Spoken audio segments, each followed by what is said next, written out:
নমস্কার, আমি শম্পা। নতুন ব্লগে তোমাদের সবাইকে স্বাগত।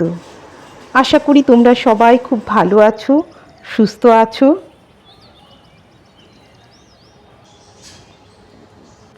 আমি এখন বানাচ্ছি সকালের প্রথম চা। আমি আর মিমির বাবা খাবো। মিমি তো এখনও ঘুমোচ্ছে, ও উঠলে ওকে আবার বানিয়ে দেব। আজকে বছরের প্রথম দিন, সবাইকে নতুন বছরের শুভেচ্ছা। সবার বছরটা খুব ভালো কাটুক। চা খেয়ে মিমির বাবা বাজারে যাবে, আমি আগে মিমিকে তুলে দেব। আজকে বছরের প্রথম দিন, বেলা পর্যন্ত ঘুমোলে কীরকম লাগে? ও অনেক রাত পর্যন্ত পড়ে তো, তাই একটু বেলা করে ঘুম থেকে ওঠে।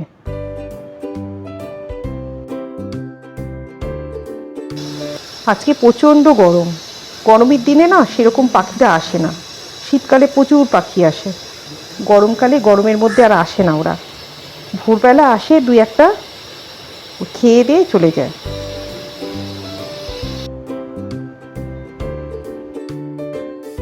আমরা যখন ছোট ছিলাম, আমাদের পয়লা বৈশাখটা না অন্যরকমভাবে কাটতো। সকালবেলা ঘুম থেকে উঠতাম, স্নান করতাম, নতুন জামা কাপড় পরে বড়দের প্রণাম করতাম। আমার দিদি তো ভোর 4টের সময় উঠে পড়তে বসতো। ওর ধারণা ছিল পয়লা বৈশাখের দিন যা যা করবে সারা বছর তাই তাই হবে। বাবা 8টার মধ্যে বাজার করে ফেলতো, কত রকমের বাজার করতো। আর আমি তো খুব দুষ্টু ছিলাম। বাবা আগের দিন বলে রাখতো, কেউ পয়লা বৈশাখের দিন দুষ্টুমি করবে না, যাতে কাউকে বকতে না হয়, কাউকে মারতে না হয়। মা কত রকমের রান্না করতো। আমরা তো ছোট ছোট, অত শত খেতাম না, কিন্তু মা রান্না করতো। তখন তো আর গ্যাস ছিল না, উনুনে রান্না। কিন্তু মাকে দেখতাম সকাল সকাল উনুন জ্বালিয়ে রান্না করে ফেলতো। সকালবেলা লুচি, আলুর তরকারি বা বেগুন ভাজা করতো।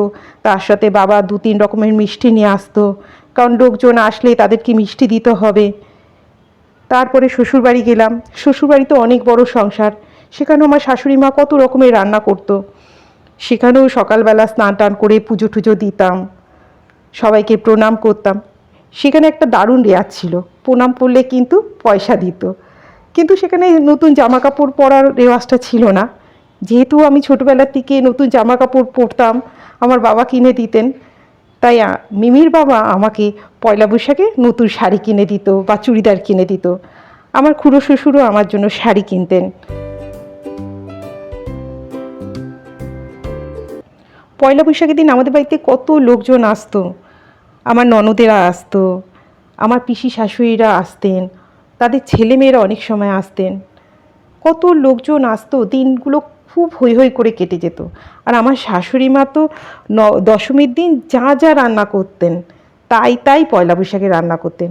উনি সবসময় চেষ্টা করতেন যে খুব ভালো যাতে রান্নাটা হয়, কারণ ওনার ধারণা ছিল পয়লা বৈশাখে রান্না করলে, ভালো রান্না হলে সারা বছরটা খুব ভালো যাবে। এই তরমুজগুলো এখন কেটে ফ্রিজে রেখে দেব, বিকেলবেলা জুস বানাবো। মিমি তরমুজের রস খেতে খুব ভালোবাসে। মিমির বাবাকে তো দেওয়া যাবে না, সুগারে মানুষ, মিমিকেই দেব। কাটা হয়ে গেছে, এবার ফ্রিজে রেখে দেব। বাইরে প্রচণ্ড রোদ, 2-1টা পাখিও আবার এসছে। বিরিয়ানি দমে বসিয়ে দিয়েছি, আজকে বিরিয়ানি রান্না করব। মশলাটা তো আমার রেডি করাই থাকে, আর চালটাও থাকে, ওই জন্য বিরিয়ানির সুবিধা। রান্না হয়ে গেলে ওদেরকে খেতে দেব। বিরিয়ানি হয়ে গেছে, এবার ওদেরকে খেতে দিয়ে দেব।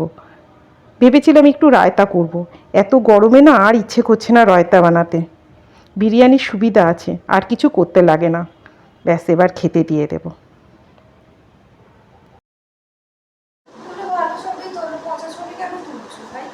কোথায় তোর পচা ছবি তুলছি? ভালো ছবি তুলছি।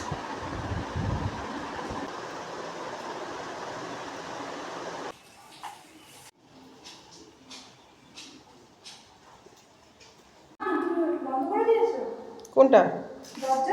হ্যাঁ, কেন?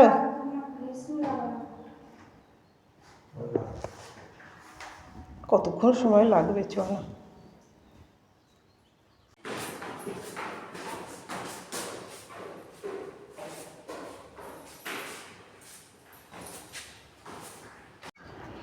এখন বাজে বিকেল 4টে। আমরা একটু বেরোচ্ছি।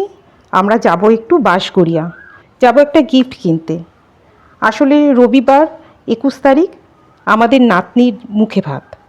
ও হচ্ছে আমার বড় ননদের ছেলের মেয়ে, ওরই মুখে ভাত। ওই কারণে ওর জন্য একটা গিফট কিনবো, সেই গিফট কেনার জন্যই যাচ্ছি। আর আজকে রবিবার, মিমির বাবার ছুটি আছে।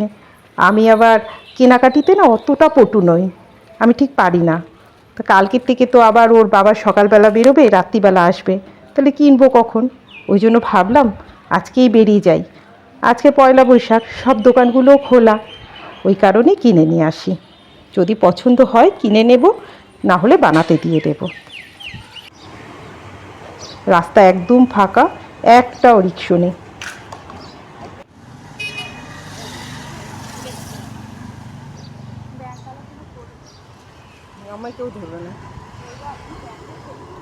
আমাদের কাজ হয়ে গেছে, একটু পাটুলিতে এসছি, পাটুলিতে একটু কাজ ছিল, তার জন্য পছন্দ মতো জিনিসটা পেলাম না। আর দোকানগুলোতেও খুব ভিড়, বানাতে দিয়ে দিলাম।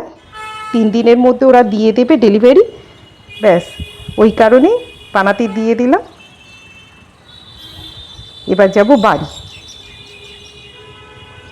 বিকেলবেলা পাটুলিটা এত ভালো লাগে, প্রচুর গাছ, পরিষ্কার পরিচ্ছন্ন, বসার জায়গাও রয়েছে, খুব সুন্দর। আর কত মানুষ আসে। মিমি এখন ফটো তুলছে, ইনস্টাগ্রামে রিল বানাচ্ছে। এইবার বাড়ি যাব।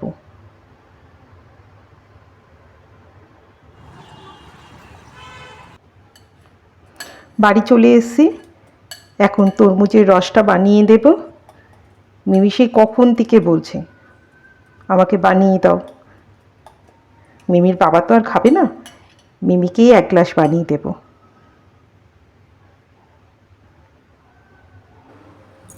রেডি হয়ে গেছে, মিমিকে এবার দিয়ে দেব। আজকের ভিডিওটাও তাহলে এই পর্যন্ত থাক। ভিডিওটা কেমন লাগলো কমেন্ট করে জানিও। ভালো লাগলে একটা লাইক করো। আজ তবে আসি, দেখা হবে নেক্সট ব্লগে।